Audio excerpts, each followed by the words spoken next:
Crime master Gogo नाम है मेरा। आंखें निकाल कर गोटियां खेलता हूँ मैं, गोटियां। प्रेम नाम है मेरा, प्रेम चोपड़ा। कितने आदमी थे। नमस्ते मेरे प्यारे दोस्तों, आज तुग्गल साबियानी में बने हैं विलन और इसीलिए आपसे बात भी वैसे ही की जाएगी। अरे डरिए मत, आपको मारने नहीं आई हूँ। पहले तो मुझे देखकर टीवी बंद कर देते थे और अब मेरी ही रील्स बनाते हो गब्बर सुप्रीमेसी लिखकर। जानना चाहते हो विलन से हीरो वाला सफर कैसे पार हुआ, कैसे गब्बर, मोगैम्बो, शाकाल से लेकर बॉबी तक हम विलन्स भी हीरो बन गए। कभी मोगैम्बो का नाम सुनते ही खतरनाक विलन की छवि सामने आ जाती थी और आज ऑडियंस बॉबी देओल को एनिमल में विलन बनता देखकर सीटियां बजाती है।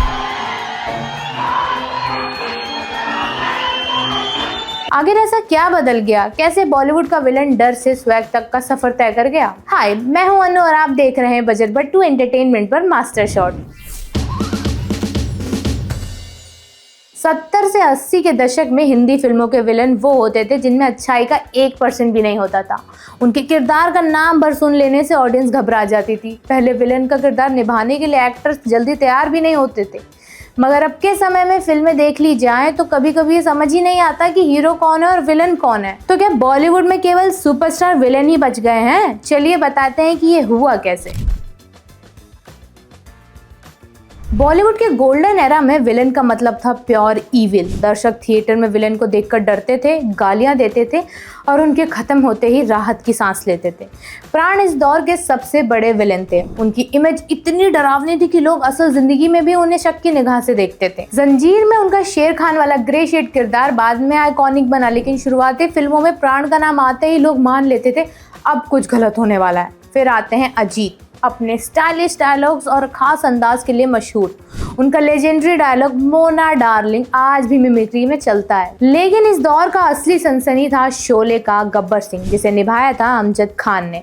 1975 की शोले में उनका किरदार सिर्फ साधारण विलन नहीं बल्कि इंडियन सिनेमा का पहला मास आइकन विलन बन गया। कितने आदमी थे और ये हाथ मुझे दे दे ठाकुर जैसे डायलॉग्स आज भी हमारी फिल्मों की डीएनए में बसे हुए हैं। इसी तरह अमरीश पुरी का मोगैम्बो प्योर सिनेमेटिक गोल्ड था। उनकी गूंजती आवाज में मोगैम्बो खुश हुआ सुनते ही पूरा थिएटर सिहर जाता था। कुछ एक्टर्स अपने नेगेटिव रोल्स में इतने फेमस हो गए कि उन्हें हमेशा वही रोल्स मिलने लगे। प्राण और अमरीश पुरी के ऑन स्क्रीन किरदारों के कारण तो लोग असल जिंदगी में भी उनसे डरते थे। एक्टर रंजीत ने 200 से ज्यादा फिल्मों में विलन का किरदार निभाया, जिसमें से लगभग 80 बार वही इविल लवर बॉय या छेड़खानी वाला शख्स। नतीजा ये हुआ कि लोग उनको विलन की निगाह से ही देखने लगे। ऑडियंस इन विलन से सच में नफरत करती थी। थिएटर में हीरो को देखकर लोग सीटी बजाते और विलन के आते ही गालियां देते। इस दौर में विलन सिर्फ स्क्रीन पर नहीं, दिमाग और दिल में डर छोड़ जाता था। साथ साथ ही दौर चल रहा था angry young man Amitabh Bachchan का, जो सिस्टम के खिलाफ अपने ही ढंग से चल रहे थे। उसे गलत तरीकों से कोई परहेज नहीं था, बस रॉबिन हुड की तरह कमजोर लोगों का भला करना था। दीवार, डॉन और परवाना जैसी फिल्मों ने हीरो को नेगेटिव शेड की तरफ मुड़ते देखा। मिथुन चक्रवर्ती, अनिल कपूर, संजय दत्त और जैकी श्रॉफ ने लेट 80s तक इस ट्रेंड को फॉलो किया।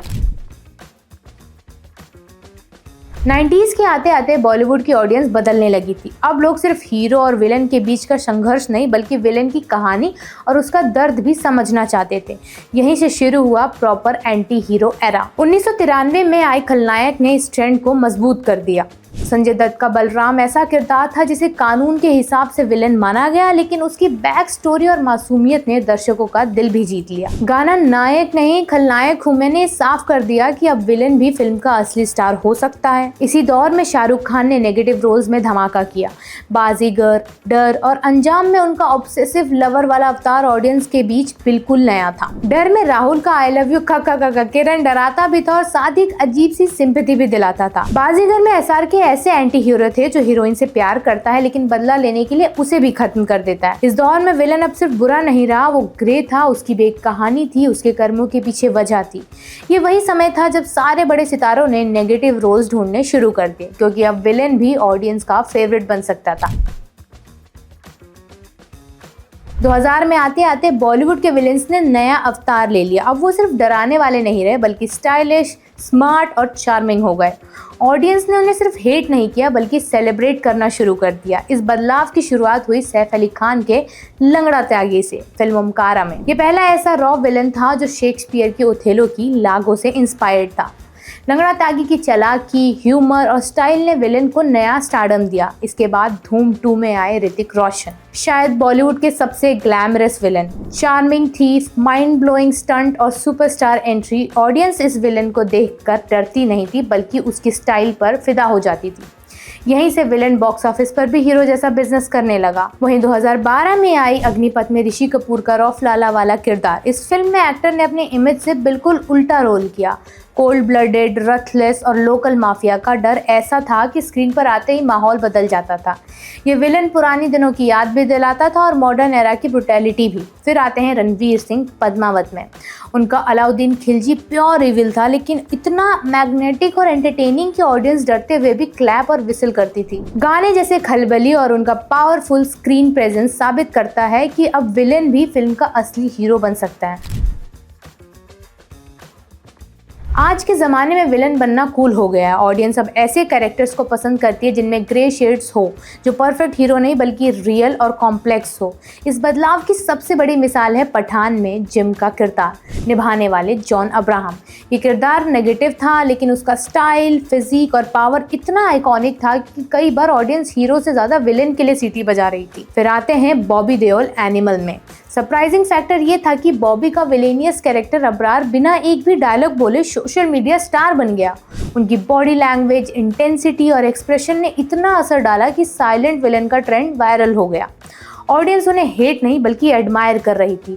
अब फ्यूचर की तरफ बढ़ते हैं। जूनियर एनटीआर की वॉर 2 फिल्म अभी रिलीज भी नहीं हुई है, लेकिन उनके विलेनियस रोल को लेकर फैंस ऑलरेडी सुपर एक्साइटेड है। सोशल मीडिया पर फैंस, आर्ट्स और एडिट ने साबित कर दिया है कि आज विलेन का स्टारडम हीरो जितना ही नहीं, कई बार उससे ज्यादा भी हो सकता है। मजेदार बात यह है कि पठान, टाइगर 3 और वॉर 2 जैसी फिल्मों में जॉन अब्राहम, इमरान हाशमी और जूनियर एनटीआर जैसे लोग पता ही नहीं चलने दे रहे हैं कि वो विलेन है या हीरो। और फिर सो कॉल्ड लीड एक्टर्स तो हैं ही जो अपने आप में एक अलग तरह का विलेन ही प्ले कर रहे हैं। आप वॉर के ऋतिक रोशन, टाइगर के सलमान, पठान के शाहरुख को हीरो तो नहीं कह सकते, वो भी अपनी तरह के विलेन ही हैं। कहने का मतलब ये है कि हीरो तो चला गया बैकग्राउंड में कहीं और बच गए हैं सिर्फ विलेन ही विलेन। थोड़ा कम बुरा विलेन और एक बहुत बुरा विलेन, लेकिन है तो दोनों विलेन ही। तो इस सब के बाद क्या लगता है, क्या हीरो का चार्म और दीवानगी कहीं धुंधली हो गई है, या फिर आज का दर्शक ग्रे और रियल कैरेक्टर्स में ही असली मजा ढूंढ रहा है? आप बताइए, आपको आज के विलेन्स डराते हैं या फिर आपको उनसे प्यार हो जाता है, या फिर दोनों? हम आपके लिए ऐसे ही मजेदार टॉपिक्स लाते रहेंगे। आपको बस लाइक, शेयर, सब्सक्राइब करना है बजरबट्टू एंटरटेनमेंट को। जल्दी ही मिलते हैं एक और नई वीडियो के साथ। तब तक के लिए नमस्ते।